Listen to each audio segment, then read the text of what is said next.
The birth of a myth. Every cultural phenomenon starts with a story, but K-pop Demon Hunters begins with a myth. The film doesn't treat K-pop as a trend or a genre, it frames it as the continuation of an ancient battle. At first glance, we see flashing neon lights, dazzling costumes, and idols wielding glowing weapons. But beneath all that spectacle lies something older, deeper, echoes of Korea's shamanistic traditions. In the past, shamans, known as mudang, served as intermediaries between the human and the spirit world. They sang, danced, and performed rituals to fight off evil. Now fast forward centuries, and idols stand on stage doing something eerily similar, channeling energy, moving crowds, turning performance into a ritual of power. The film reframes idols as modern shamans, warriors carrying the burden of keeping darkness at bay. Every concert is no longer just a show, it's a battlefield disguised as entertainment. Audiences love this because it elevates fandom itself into something sacred. The screaming, the light sticks, the endless support suddenly feels mythic. Fans who once felt silly for being too obsessed now see themselves as participants in an ancient story. And that's the genius. The lore makes the personal universal. It's not just that idols are cool fighters with swords, it's that they're heirs of a cosmic duty, chosen to protect both stage and spirit. The birth of this myth is what hooks viewers instantly. It validates their devotion, reimagining concerts as ceremonies and idols as guardians. It whispers, "You were right to believe."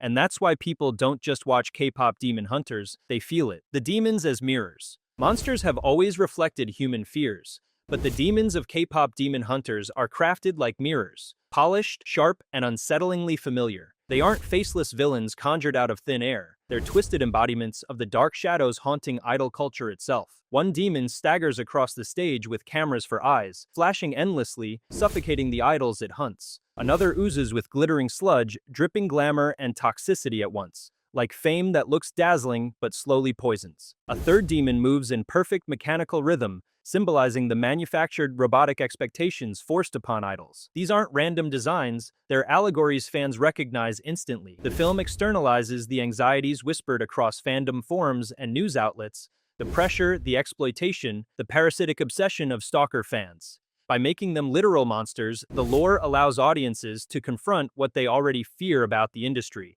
but in a way that feels cathartic. Watching idols take up glowing blades and shatter these creatures feels like justice in a world where the real demons remain untouchable. Fans love it because it tells the truth without preaching. It doesn't wag a finger at the industry or shame fans, it dramatizes the issues as epic battles, letting viewers cheer for victories they crave but rarely see. The demons work as horror, metaphor, and mirror all at once, and when audiences laugh, cry, or gasp, they're really reacting to themselves being reflected in those twisted forms. That emotional recognition is why these monsters aren't just scary, they're unforgettable. Choreography as magic. Dance in K-pop has always felt enchanted. The synchronicity, the impossible precision, the way idols seem to summon energy with every beat. K-pop Demon Hunters pushes that intuition into lore, declaring that choreography itself is spell work. Every step, every formation isn't just artistry, it's a battle tactic, a coded incantation against the forces of darkness. A perfectly executed spin becomes a shield, a sharp arm movement slices through illusions. And when the group locks into a synchronized wave, a shockwave of light surges forward, scattering enemies. This is genius because fans already treat dance practice videos like sacred texts. They replay them, analyze them, and memorize them.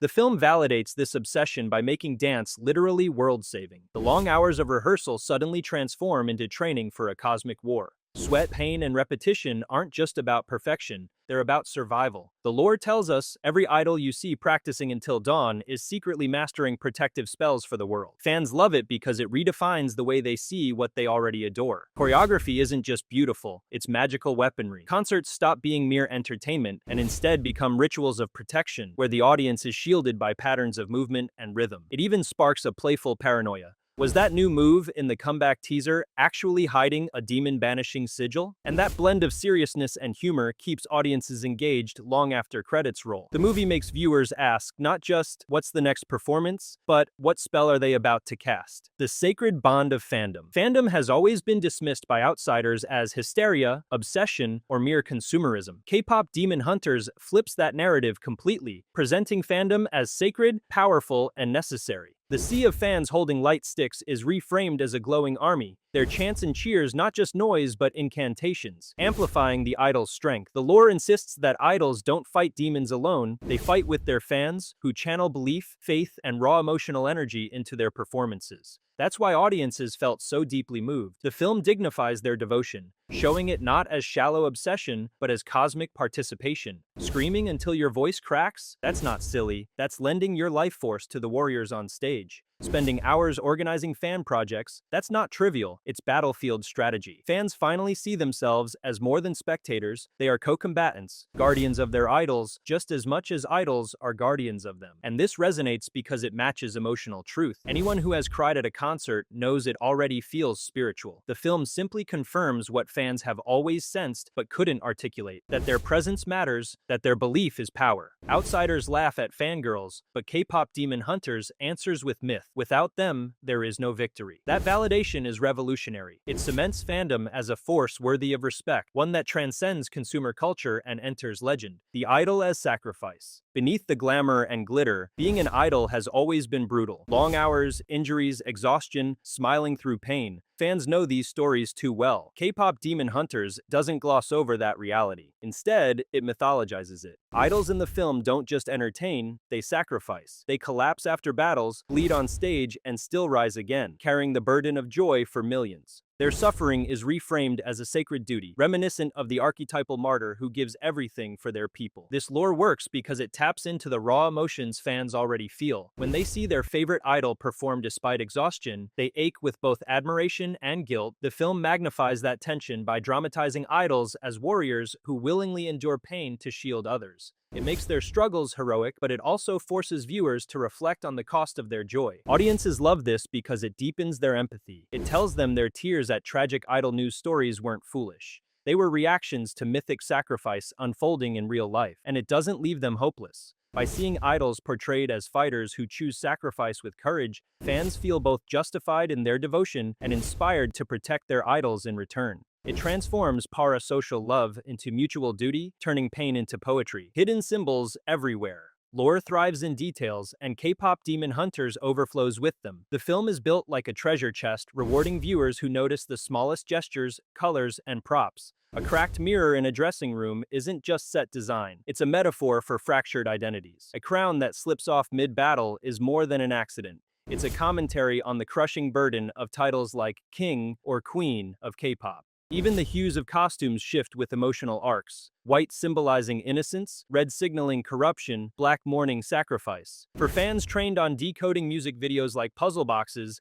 this is paradise. They thrive on pausing, screenshotting, dissecting. The film understands this culture and leans into it, offering endless layers. Every rewatch becomes a scavenger hunt, where discovering one more hidden clue feels like earning secret access to the lore. Audiences love it because it turns them from passive watchers into detectives of meaning. They don't just consume the story, they co-create it, piecing together hidden messages and debating interpretations online. That participatory lore turns fandom into community, uniting strangers into collective scholars of myth. And it ensures the movie lives long past its runtime, because no one can resist whispering, "Did you catch that symbol? Did you notice what it really meant?" East meets West fantasy. One reason K-pop Demon Hunters achieved global appeal lies in its hybrid mythology.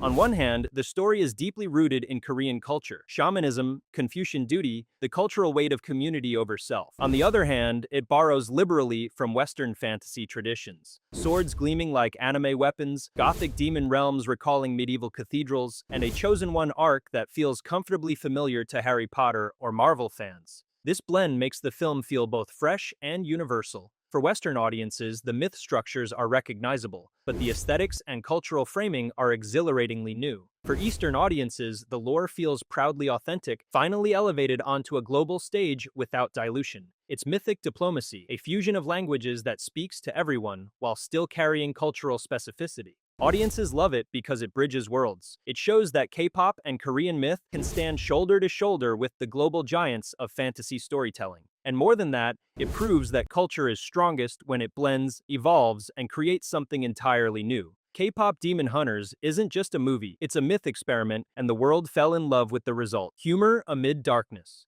For all its heavy themes and gothic visuals, K-pop Demon Hunters knows how to laugh. In the middle of battles, idols pause to fix their eyeliner.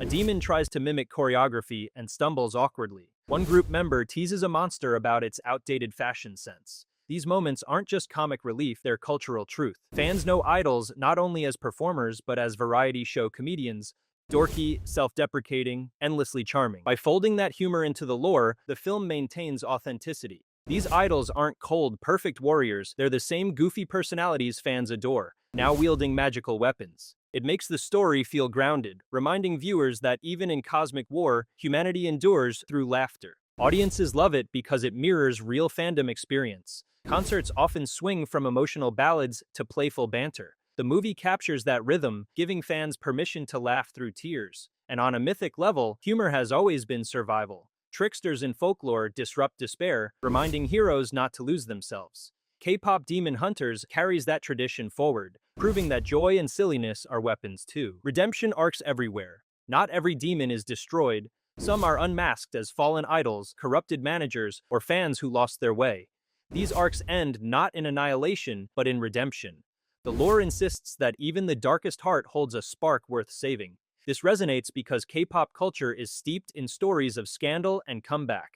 Idols stumble, falter, disappear, then return stronger, embraced once more by fans. By mythologizing that cycle, the film creates a theology of forgiveness. Viewers see villains reclaimed, transformed, reminded of who they were before the darkness. And fans weep because it mirrors their own hopes, that mistakes don't erase worth, that even fallen stars can rise again.